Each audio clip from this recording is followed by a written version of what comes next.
Hey guys, I just wanted to reach out to you and let you know that Surewinder is still selling amazing products. Some of you guys have been dragging your feet for whatever reason. If your shoulder hurts, do not waste time. Pull the trigger. I just bought 4 or 5 of them, and we had 2 guys out. You know how much it cost me to pay for 2 guys being out with bad shoulders? We just pulled the trigger and we said, listen, everybody's going to have one on a truck. It's mandatory. You got to use it. Don't hesitate. Don't wait till your guys go down. It's going to cost you more. Buy a Surewinder. What's up, Garage Door Nation? This is Ryan with Torsion Talk Podcast, and we're going to have a little fun today. But before we get cranked in and introduce our guests, we got Tamara, the co-host. Yay. How are you today? Doing well. How are you? I'm good, chilling. Good. So, I don't know, did we announce the change on Torsion Talk Podcast yet? Yes, we did last episode. Okay. I mean, not officially. You technically called me CEO, which I am not. Yeah. How are you enjoying the new gig? I love it. I changed my email signature like I said I would, which is very empowering. Thank you. You're a powerful woman. So thank you. It was not gifted, it was earned, and I appreciate everything you do. Do miss you though. I know. I feel like you're not all in my business every day. Oh, I still am, just in the background. I'm always watching. Sneaky. So, you want to chat a little bit about what's going on with GDU? Yeah, we've got some great things going on. We've been discussing the 2023 goals with all of our members. We are coming off the summit, which was in the beginning of December. So one of the things we put to them was to really focus hard on setting goals for 2023. And most of the hot seats that we have weekly have been focusing on moving the needle, like Greg Giaquinto posted this morning, on making progress towards those goals. So everyone's really focused. We're still rolling out the benchmarking software that we're using. We've got a couple of guys that are graduating from our under $1 million group to our over $1 million group this year, which is fabulous. That's fun. Yeah, so lots of big things in the works for sure. Awesome. Did you mention the benchmarking, the financial benchmarking? I did. Yep. So that's what I'm probably most excited about. Just being able to go in and look how your financials compare to other companies in different categories. It's all anonymous, so you don't get to see whose data you're comparing yours to, but you can compare it to your group, which is historically within the same financial range as yours, or you can compare it to the entire group, which is a pretty wide range right now. I think you're looking at anywhere from probably a couple 100,000 for some of our smaller companies, all the way up to I think this year we have a couple companies that should reach the $8 million, $9 million range. Yep.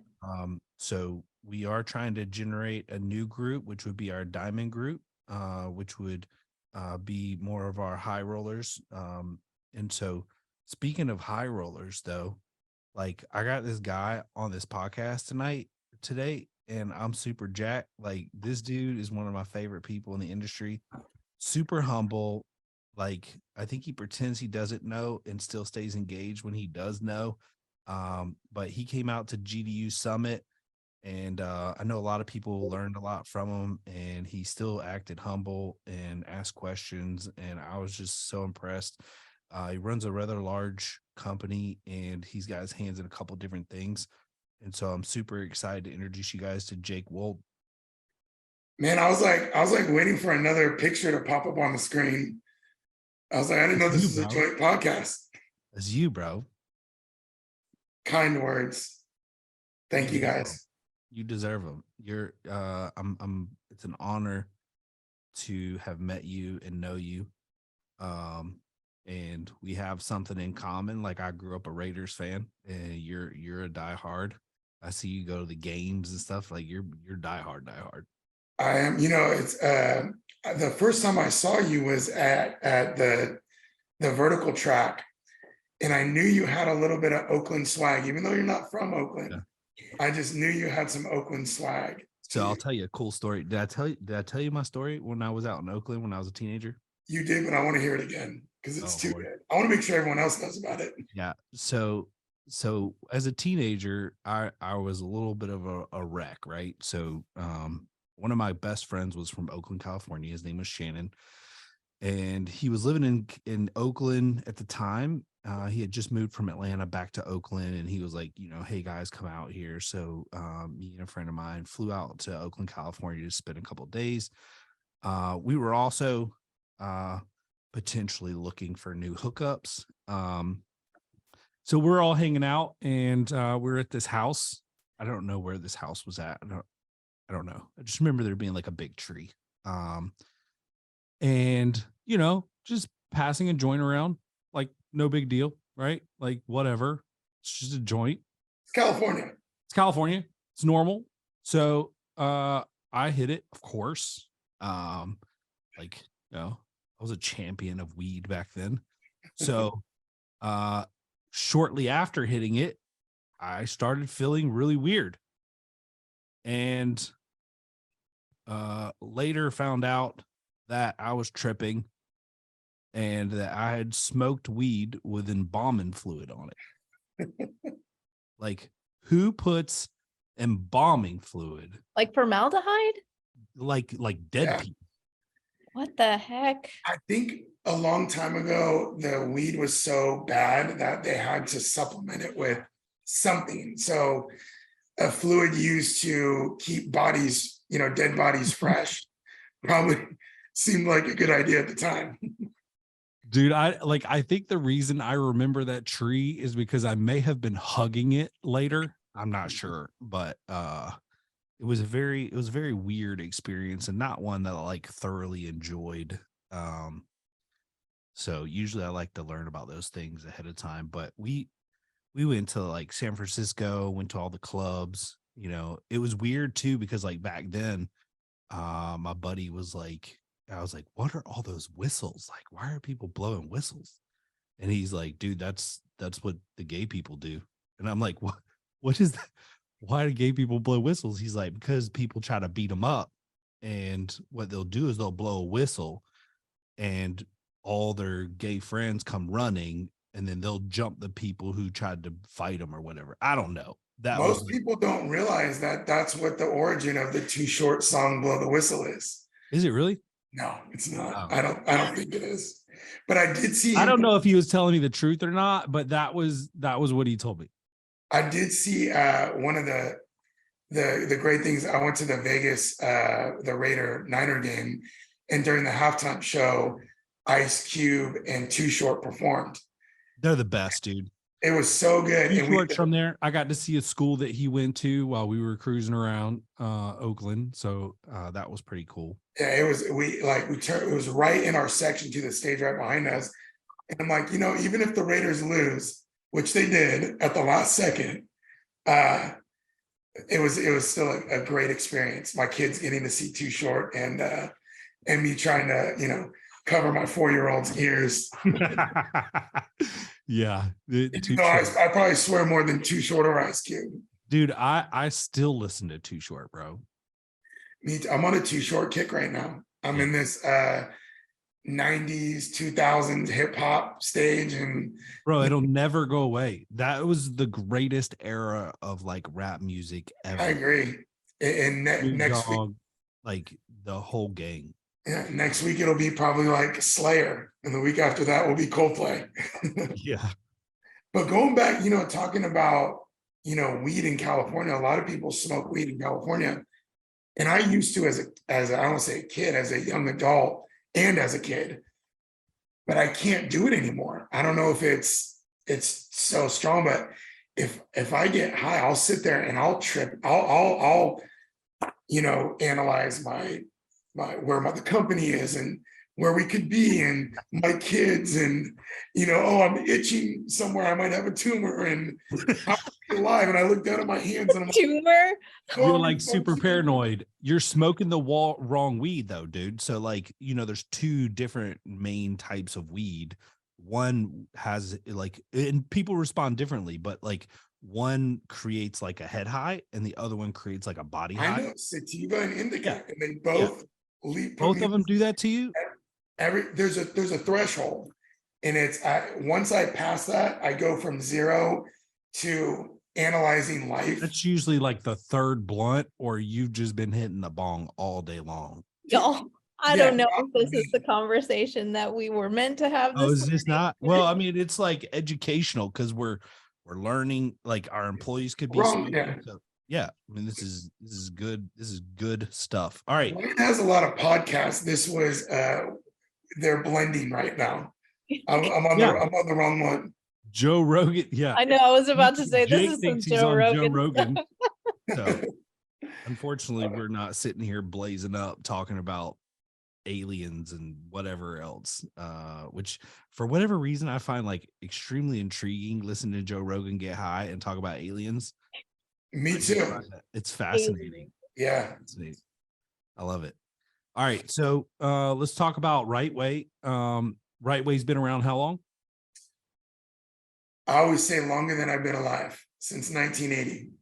I was Okay. born in 81. So I always tell any rep here when we try to build value in the company, I always say the first thing you say, except for the one guy over there, Ken Traxler, who's older, is, you know what, this company's been around longer than I've been alive. And What's your position there? An owner and CEO. Okay. So I have a partner, and he's out of the, he's involved a little bit, but for the most part, he has a passion project. He's a humanitarian. He actually won the 2017 IDA award for his humanitarian work. So he does that, and then I do all the I won that award too. Did you really? Yeah. I did not know that. What year? Ooh. What year did you say he won? 2017. Atlanta. It was in Atlanta. Okay. I won the next year. No way. It was 2018. Yeah. Wow, congratulations. Yeah, it Late was a fluke thing, because a lot of our listeners probably don't even know this, but I've told the story before, so get everybody caught up. I had flown out. Do you know Kyle Hart? I don't. Okay, so I flew out to Vancouver to hang out with Kyle Hart and then his girlfriend and also Door Girl, who's who plays a major role in IDA. And so I was hanging out with them, and one night, like, I was just super tired and I was rambling on, and we were talking about all the different things, like different ways our businesses run and some of the things that we could learn from each other. And we were talking about employees, and I think this was the angle that came from.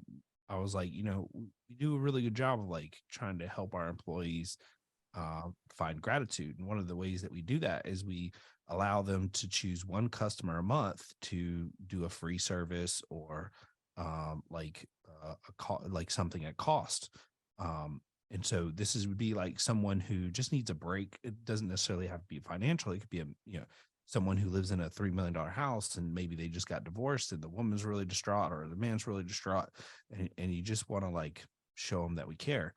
And so that's like a program that we've been doing since we started the company, and I just kind of shared that. We've kind of just grown with it, and so our employees are able to give one of those away every month. And so later I get an email saying that I was a finalist for or something. I was nominated, I think is what it was, and they wanted to know the story. So I gave them the story, and then I became a finalist, and they invited me out to wherever it was. I can't remember. And then I went out there, and then I won it. I was like, man, that's pretty cool. It's actually my favorite award to date. And I want to beat that award because I want to be the best place to work. Because that would be the only award I think that we could get that might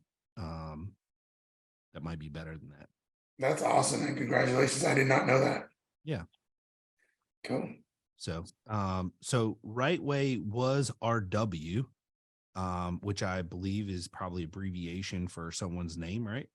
It was. So my partner had a partner years ago. His last name is Reed, my last name is Wold. His last name was Wang. So when his partner left in the early 90s, with a W in it. it was like it was meant to be. You know, he had to sift through all these general managers to finally find one with a W last name. And I was willing to change my last name to Wang if it got me into a partnership. So yeah, and you know, so RW and at that event that I first met you at, or I didn't meet you, I saw you on stage. I saw Dan Antonelli speak about branding. And Dan, like, if you guys, I always say, like, if you're small, now's the time to do it. Don't wait until you're, you know, you've got 20 vehicles on the road. Major shout out to Dan Antonelli. We met, talked about it. We had an initial discussion, and he's like, I hate your name. And I'm like, you hate our name? He's like, yeah, I think you should change your name. And I go, why? And he goes, when I hear RW, it doesn't make me feel any type of way. Mm-hmm. And I feel like when you know, if you want a real competitive advantage, you know, before you even get to the call, or even before someone calls you, your name has to mean something to someone. So I fought it, and I'm like, you know, I don't know. And I go, well, we have a franchise in Portland, Oregon, and one of our customers said RW stands for right way because we do things the right way. And I said that to Dan, and we talked about it, and he's like, dude, I love it. Change your name. So we've now, he kind of built this brand around right way, which you see in the background. It's got the thumbs up, you know, it's very, I always said I kind of want to be a Best Buy. You know, I want to cater to everyone, and I want to be heavy service, heavy retrofit. And I feel like that brand is really coming to life. And the one thing that got me is I said to myself, like, I struggle with it. I can't, first of all, I got to go to my partner and say, hey, we're going to change our name. That was going to be one battle. The other battle is, how do you change 42 years of doing business? And so I talked to Dan again, and Dan said, it's not only going to speak to your external audience, but it's going to speak to your internal audience. So now we say, you got to get the job done the right way. Hey, I got a job that needs a pair of whites, but I only have, you know, a white and a yellow. Can I just, you know, overwine the spring? No. Is that getting it done the right way? No. Right. Go back and get the right materials. And it's become now a part of our culture. It's a part of our core values, and it's something we really speak to. And when we go to a customer's house, we actually say that, you know, do you want to get it done the right way? And that's an example, like, that's a great example that you just gave right there, because too often owners don't even know that they put the few extra turns on it. You know, there's a lack of accountability. We're not doing quality control checks enough as business owners or managers. We don't have training facilities. Like, it's really hard. You know, most garage door companies, you know, will hire a new employee who has experience and throw them out on the road, assuming that they're doing everything right. And you can't do that. Like, you know, even I've been tricked and fooled by people who say they're experienced, and maybe they are, but they're just lazy, right? And they're not bought into doing it the right way, or, you know, the Aaron overhead doorway, or the right way. I love it. Like, because that's, as a business owner, that's one of our biggest fears, right? I mean, can you imagine, like, you know, like a guy like Tommy Mello, he's got hundreds of technicians. We're all out there wondering, like, okay, or want to make sure that our guys are doing the work, and they're doing it right, and they're serving the customer right. They're not overselling. They're not underselling. They're not, just making what they have work because they don't want to get in trouble. You know, that's something that we're really pushing is, nobody, you're not going to be held, held accountable if something's not on your truck and you choose to make it right and call us and have someone bring you up the part. I have to come get it. But if you try to fudge something and make it work because you're worried about getting in trouble, like as leadership, we're not doing a good job because that's not the narrative that we speak. And your garage doors are dangerous. And we don't play, you know, and I right now we were I have a couple business coaches, but I have one, Megan Likes. I know you know Megan. Love her. She's amazing. I meet with her like at least every other week, and we're working on some things together. And you know, she's like, you need to raise your prices. And I'm like, well, you're right, but we need to raise our value. Before, you heard me speak a lot about that at the GDO summit. We need to raise our value. We need to make sure that our guys are 100% trained right, you know, not just in their skill set of what they're doing, but the way they talk to customers. And you know, that's really what we're pushing now is making sure our guys are trained. Right now we have almost 70 service calls on the schedule. We can only do 20 a day. We're losing calls every day because we can't get out. We haven't been able to integrate the schedule engine yet because we're booked out so far. And we have people reschedule or cancel because we're not able to get out till Wednesday. And the answer is not going on Indeed and hiring, you know, 10 random guys, giving them a 2-week crash course, and then throwing them in a truck. You have to build it now. You have to get strong now. And you have to have that, you can't have a scarcity mindset that, oh, I'm losing out on these, you know, calls. You have to have the abundance mindset and go, hey, we're going to hire these guys. We're going to train them the right way. And we're going to inspect what we expect and make sure that they're serving our customers right. So good. So freaking good. I can so many lessons in that. If you guys would listen to this, I think it's so important. I mean, when you're talking the loss of a customer, I think that's one of the biggest challenges with garage door guys is that they'll do anything not to lose a customer. Anything. They'll sacrifice their family, their personal time, you know, pedicures, manicures, whatever they do. They will stop whatever and go do a job. And you know, one thing that we did, which is a little controversial here, because you know, we have a lot of companies who work on Sunday 7 days a week. And right now we don't do any work on Saturday or Sunday. Neither do we. Because I want my guys to have that time with their family. Their family's off. Their kids are at sporting events. And, you know, like, go be with your family. Are we missing out on, you know, 5-10 grand a weekend? Maybe, maybe not. You know, if we do a good job of branding and building our reputation, people will wait till Monday. Right. Yeah, I love it. We're the same way. You know, we've thought about going to Saturdays and giving that, you know, 410s. We're kind of, you know, a lot of stuff that I say, people are like, oh, you really, you know, dialed in. We're working through this. Yeah. A lot of what I say is I'm speaking it. I'm trying to speak this into existence, right? Like, we're not dialed in where we want to be, right. But I think one of the big things is recognizing where you need to go if you know where you want to be. Yeah. And you're going to have to go to certain areas and make them right. We're a company. We were the epitome of door whores. We would sell. I'm sorry, Tamara. I didn't mean to be misogynistic, but we would sell Clopay. Such a Cali thing to say. CHI. We'd sell everything. Oh, this customer is they're buying a door from Carriage House, and even though we make our own doors, yeah, we'll go buy a door from Carriage House. 12 years ago, we sold it all. We take on any job, any install.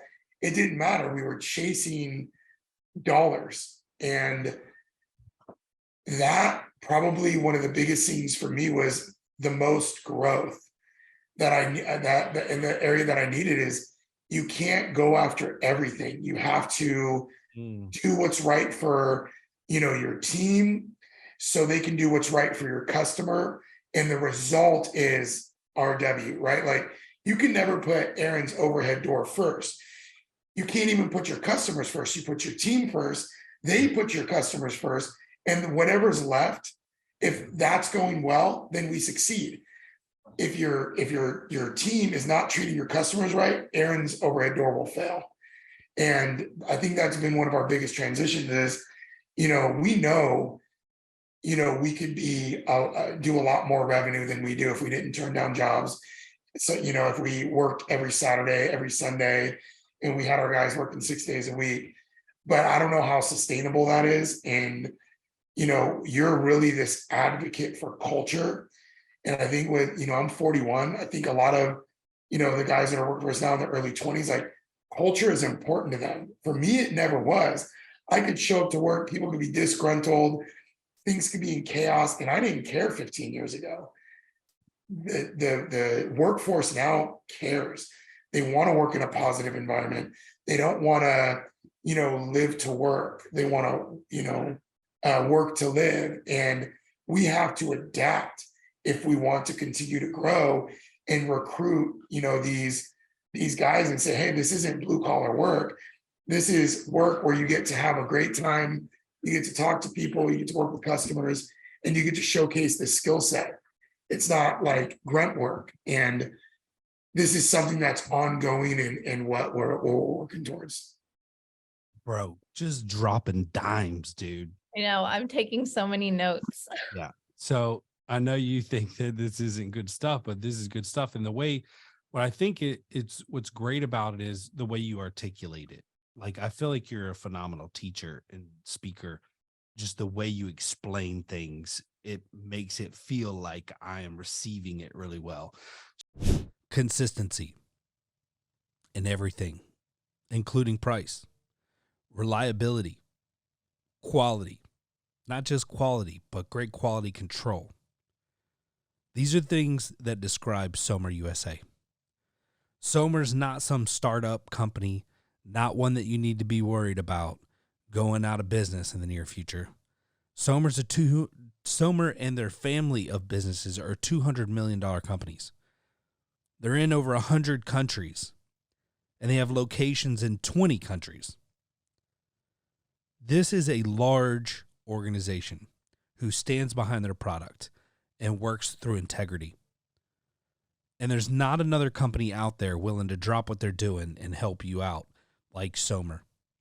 These guys are awesome. Not only have they been loyal to the Torsion Talk podcast, they've been loyal to the technicians and the owners of the companies who install their product.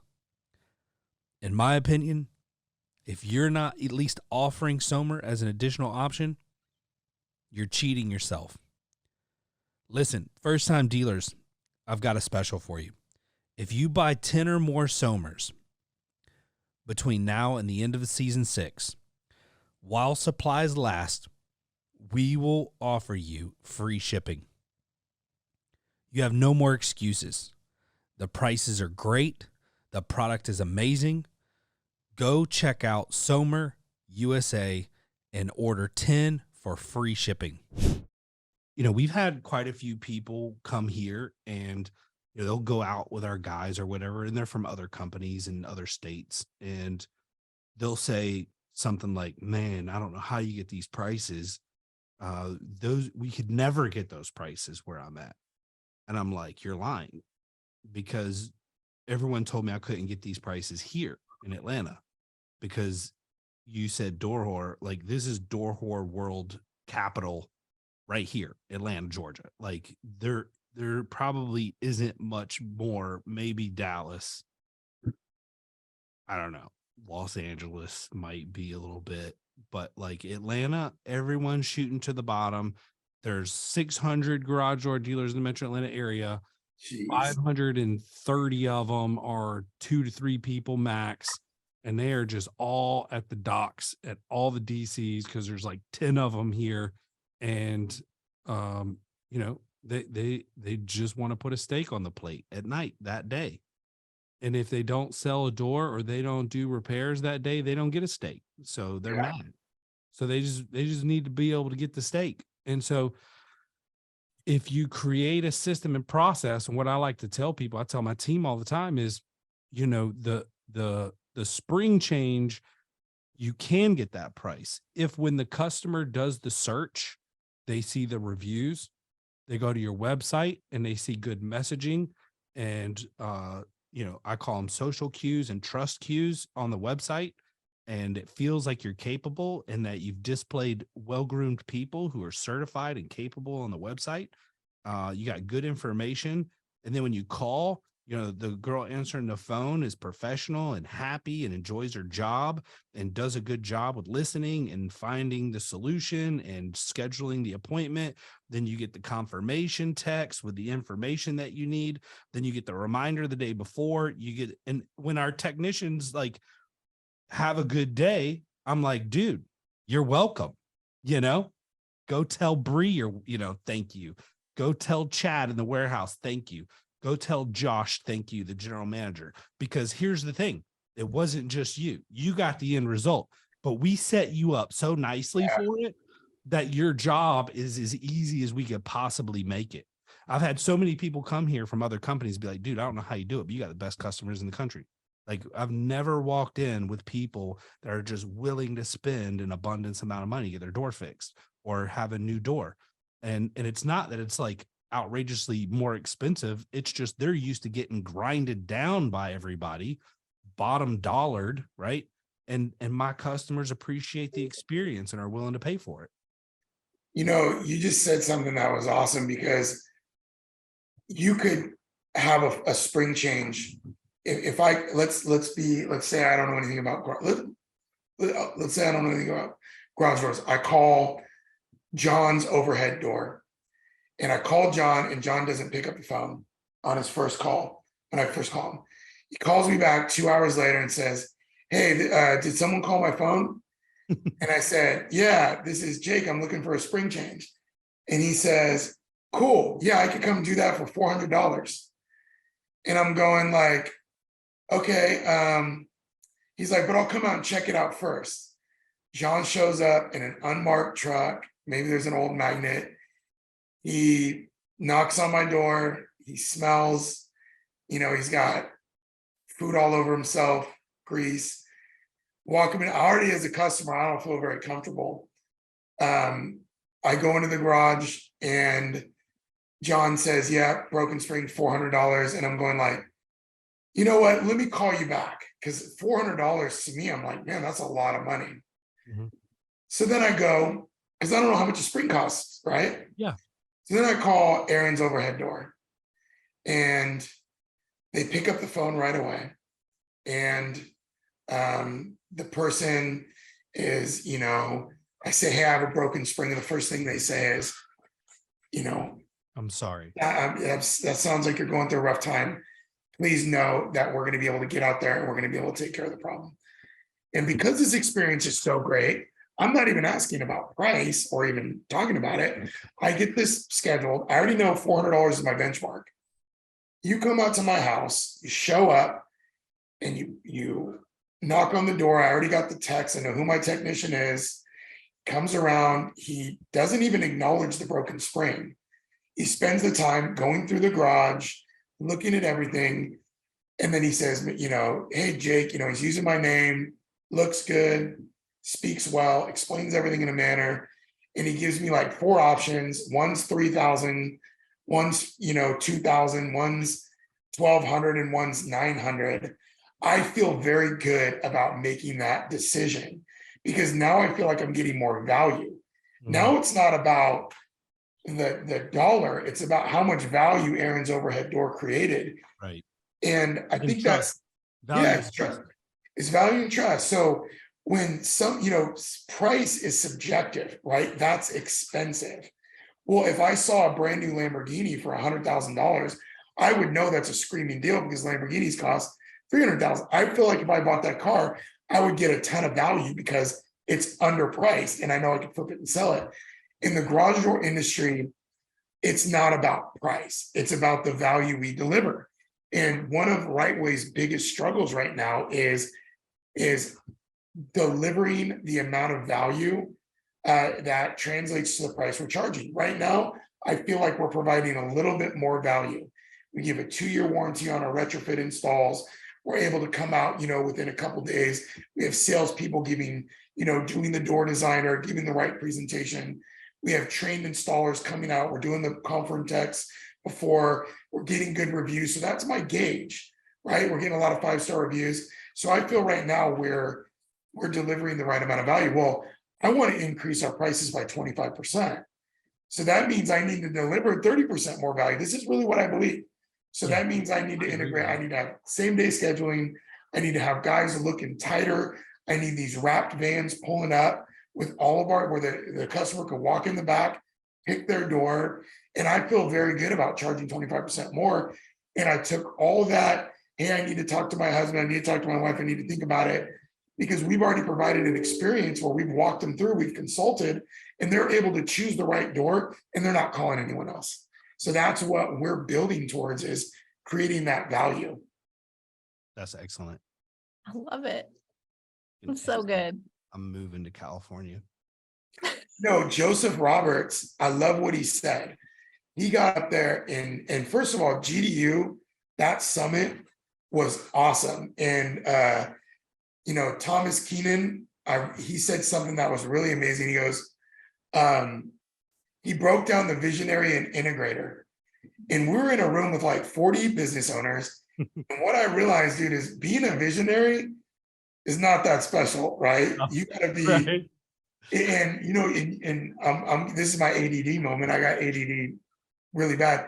Your post was amazing about ADD, because I think with ADD and being a visionary, you recognize where you want to go and you recognize how to get there. But something pulls you from actually doing the work. Yeah. And I call it it's one of my hooks. And it's like, I'll go and I'll know, okay, all right, Monday, where I'm going to do this. I know it needs to be done. I know it's going to provide a lot of fruit. And then I come to work and I see a butterfly outside. I'm outside. People see you outside jumping up and down, trying to catch the butterfly.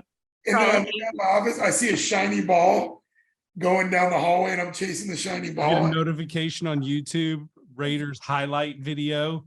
You already know. And I go to myself, I go, man, if I could be more disciplined, and then I know I could achieve better results. And, I'm even looking at it with my health. Like, if I can't get healthy and lose weight and be disciplined enough to eat right, how am I going to be disciplined enough to run $100 million company?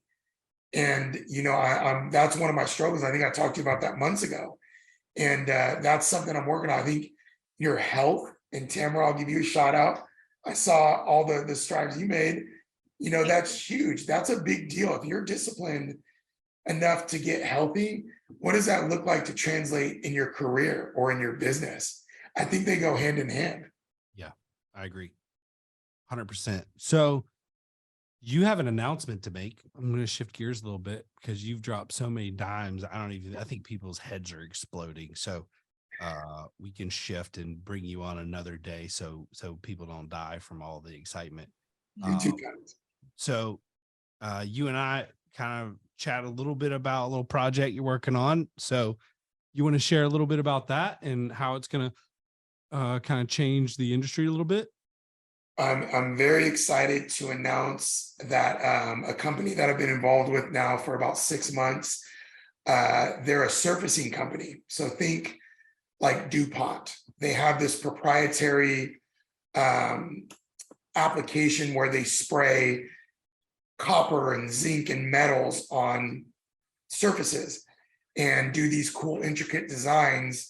And they were based out of Australia. A guy bought the global rights. I got connected with them, and we're launching a garage door division. And we did this about 4 months ago, where we're taking these high pressure laminates, spraying metal on them and attaching them to aluminum frames. And through this process, we got hooked up with Amar, and the VP of marketing, Vicky. I don't know if some of you know her, really awesome. She's great. Yeah, she's amazing. And we got hooked up with her, and Amar is looking to get in the luxury door space. And we have a door that's a luxury door. So over the last few months, we've worked on this partnership. We're in an exclusive negotiation with them.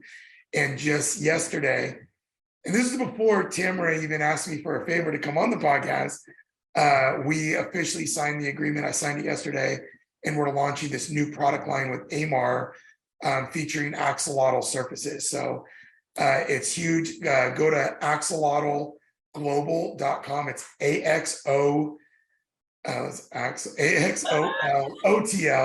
axolotl. You have to add the global, because if you don't, a little salamander will pop up. But axolotglglobal.com. Check out our garage doors. We do pivot doors. And yeah, this is a big deal for us. Signing a contract with, one of the largest garage door companies in the United States. They have amazing distribution. Right Way buys most of their product from Amar. So I have a great relationship with them. And I'm going to be running that garage door division in that partnership with Amar. And we're extremely excited about it. So definitely want everybody to check it out. I'm going to be posting some stuff on social media and start getting the word out now that we can. I think this is great. This is where I've taken my garage door company. It's more of a higher end. And, my kids have always told me that they feel like garage doors are boring, and they like try to draw different designs and like come up with better looking doors. And there's just a lack of innovation, I think, right, in garage doors as a whole. It's cool to see, the Sterling from CHI. You got, the same type of door, that Infinity Glass with Wayne Dalton. You can do a bunch of cool stuff with wood doors, and full view glass doors definitely come on the scene like a big trend. Black flush doors, but this is kind of looks like possibly like the new thing. I like it. I've been researching your company a lot, and it's funny. You could type in black flush door Vacaville, which is where one of our locations is, and Aaron's overhead door pops up, and not the one that's like 2 hours away from us, the one in Atlanta. So your SEO is definitely on point. But yeah, it's not going to be a product for everyone. You're not going to see it on everyone's home. It is considered a luxury product, but the stuff we can do, like I'm already working on a couple different designs with Amar, some full view options where we could literally take a full view door and spray concrete on it, and it be a light aluminum door, but actually be have a concrete surface. So terracotta, doing a Spanish style home, and we could take a door and we could spray terracotta on it to give it that Spanish modern look. So I believe it's going to create this new segment, right? Like Lamborghinis and Ferraris, there's high-end cars. I know you love supercars. Every event you have an excuse to go to supercars. So yeah, I mean, we're really excited. Amar is extremely excited about the partnership, and we hope that it is everything that we believe it is, because I put a lot of time into it. That's great. And with doors like this, it's tough to sell because it's kind of like an unlimited option thing, right? Yeah. So you gotta have, and do you guys have the ability to be able to mock these up? Yeah. So we have something, it's a configurator. It's in the final stages, and you'll be able to put in your size, your texture, your surface, and be able to see the door in 3D. So that's something that we've been working on. The CEO of Axolotl, his name is Maurice Levine. He's become a good friend. He's one of those guys, he does things right. And what do we need to do to make this successful? We're not going to fail at it. And he's pretty much given us the green light. We're going to be at the Builder Show on Tuesday and Wednesday. Yeah, IBS. And at IBS, and we'll be featuring the products there. I mean, he brought in an award-winning pianist with a piano that's surfaced with metal, and it's two-tiered, and we've got our pivot doors, and we have like our kitchen and bathtub surfaces. Yeah, he's an awesome guy, and I think that's where I want to be, right? Because I think one of the hardest things as a business owner is someone saying, "Hey, we need to do this because it's the right thing to do," and you go, "We can't do that right now because our resources are somewhere else." And I think that's one of the most difficult decisions. Hey, we need to carry X amount of more product. And, it's like, every dollar that's in inventory is a dollar that's not in your bank account. And sometimes saying, I think I want to get really better at that, is being able to explain why we can't do something.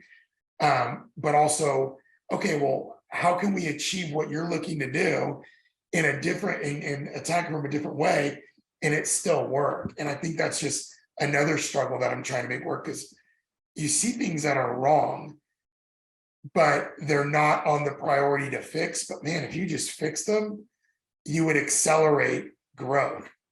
And I really like working with Axolotl, because my business card showed up and they like altered the logo to have my initials, and like the surfaces are on the back and they smell good. I think they rubbed like, I don't know, roses on them or something. And I'm like, I don't even want to know how much these things cost, but it's an image, right? I'm going to hand that business card to an architect or to a designer, and that's going to be a partnership that is going to develop into something very fruitful. So you have to look, you got to create value in all the areas, not just the product. Yeah. That's awesome, dude. Like, you guys need to go to the website, check out all these cool things that they're doing. They have like a product drop down where you can look at entry doors, which the entry doors are absolutely amazing. They obviously have more options there on display for photos, but it appears that you can get any of these textures on garage doors as well. And I think this could be like the next evolution of high-end garage doors. So the next question is like, as a high-end garage door dealer who sells to high-end customers who appreciate these types of things, how do we go hooked up with you and start buying doors? So the way it's going to work is you have to buy through AMAR. So you have to become an AMAR dealer. And I'm not going to plug AMAR. Obviously, I've been with them for 12 years. People have different experiences, but I think one thing that I want to bring out is we're going to help AMAR through this journey of opening this luxury segment. It's going to be separate from their Lincoln product and even their Vista product. There's going to be a different way to order it. Right now, if you are buying from AMAR, hit up your sales reps and tell them you want to hear more. I think a press release went out yesterday and they told pretty much everybody in the company, reach out to your local sales reps, and then go on the website. And if you go to Garage Doors, there's a button where I think you can inquire, and we're going to get that and we'll reach back out to you. And, we want to make this easy for people to sell, because it is not an easy product to sell. So we have the agreement. Now we're figuring out, okay, what does it look like to sit with a homeowner that's looking for high end and not give them a million different surface options and a million different, use the configurator, but also tell the story and help the dealer by providing them tools with not just a web tool, but also the knowledge to be able to sell it at the price they're going to want for it. Because this is a luxury product that's going to be providing luxury margins for dealers. So it's not just for the consumer. And Ryan, you're ahead of it, because I go on your website and we've had conversations like, this is this is built for you. You're offering these products anyways. I see these full view doors that you're posting and all these products. Like, this is going to be a great product for you to sell. We just need to give you the tools and the knowledge to be able to sell it. Yep. When you're trying to, this is one of the most difficult things for a startup or a company moving into a new vertical, right? Is, how do you take a concept, an idea, and have salespeople feel so confident in selling that concept so that they can get that first one in. And once they get that first one in and they see it from A to Z, that concept becomes reality, and it's so much easier for them to sell. So that's y'all's challenge, right? Is to try to create that. And for us as dealers to embrace change.